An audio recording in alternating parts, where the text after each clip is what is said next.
วงเสกองจัดพิธีประกาศยกย้ายและแต่งตั้งหัวหน้าภาษีประจำแขวงผู้ใหม่พิธีดังกล่าวได้จัดขึ้นในวันที่ 8 เมษายน 2026 ที่สโมสรแขวงโดยการเข้าร่วมเป็นประธานของทานปริญญาเอกภูเขาคำวรรณวงศ์ไสหัวหน้ากรมภาษีและทานบุญทวีคอนณสิทธิ์รองประธานคณะกรรมการปกครองแขวงเสกองมีคณะภาคคณะนำพนักงานแผนกการเงินภาษีประจำแขวงและแขนงเกี่ยวข้องเข้าร่วมในพิธีทานภูวรรณไสยวงศ์รองหัวหน้ากรมจัดตั้งกระทรวงการเงินได้ผ่านข้อตกลงของกระทรวงการเงินฉบับเลขที่1070-1071/กงลงวันที่23 มีนาคม 2026ว่าด้วยการยกย้ายและแต่งตั้งพนักงานไปประจำการบอนใหม่โดยยกย้ายทานลดสนีสีหาวงศ์หัวหน้าภาษีประจำแขวงสารวันเป็นหัวหน้าภาษีประจำแขวงเสกองทานแก้วอาภรณ์แสงนวลจันทร์หัวหน้าภาษีประจำแขวงเสกองเป็นหัวหน้าภาษีประจำแขวงสารวันและข้อตกลงฉบับเลขที่1204/กงลงวันที่3 เมษายน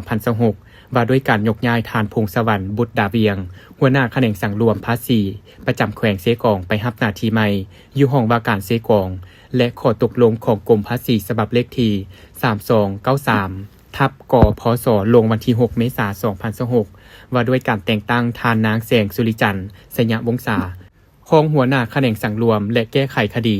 รักษาการชั่วคราวหัวหน้าแขนงสังรวมและแก้ไขคดีภาษีประจำแขวงเสกองในโอกาสนี้ปริญญาเอกภูเขาคำวรรณวงศ์ไส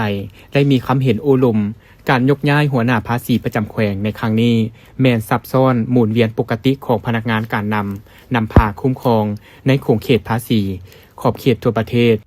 ซึ่งบรรดาสหายพนักงานการนำคุ้มครองพนักงานลักแรงพนักงานวิชาการภาษีประจำแขวงตลอดฮอดแขนงการที่เกี่ยวข้องจงให้การร่วมมือในการนำภาษีนำบรรดาสหายที่ได้รับการมอบหมายรับหน้าที่ใหม่พร้อมกันยกสูงความรับผิดชอบในเวียกงานวิชาเฉพาะแก้ไขความยุ่งยากทางด้านเศรษฐกิจการเงินโดยเฉพาะปฏิบัติตามคำสั่งของนายกรัฐมนตรีว่าด้วยการเพิ่มทวีคุ้มครองและต้านการหัวไหลของงบประมาณอย่างเข้มงวดคณะพรรคคณะนำภาษีประจำแขวงคนใหม่จงเอาใจใส่เพิ่มทวีความเป็นเอกภาพสูงปฏิบัติหลักการรวมศูนย์ประชาธิปไตยตกลงปัญหาเป็นหมู่คณะปฏิบัติระบอบหัวหน้าเดียวพร้อมกันเป็นแบบอย่างให้แก่พนักงานรัฐกรในการปฏิบัติกฎหมายและระเบียบการอย่างเข้มงวดเต้าโฮมความสามัคคีให้แน่นแฟ้นบรรดาสหายที่ได้รับการยกย้ายและแต่งตั้งให้ฮีบฮอนสรุปเวียกงานแล้วมอบรับคืนให้หมู่คณะเป็นลายลักษณ์อักษรโดยไว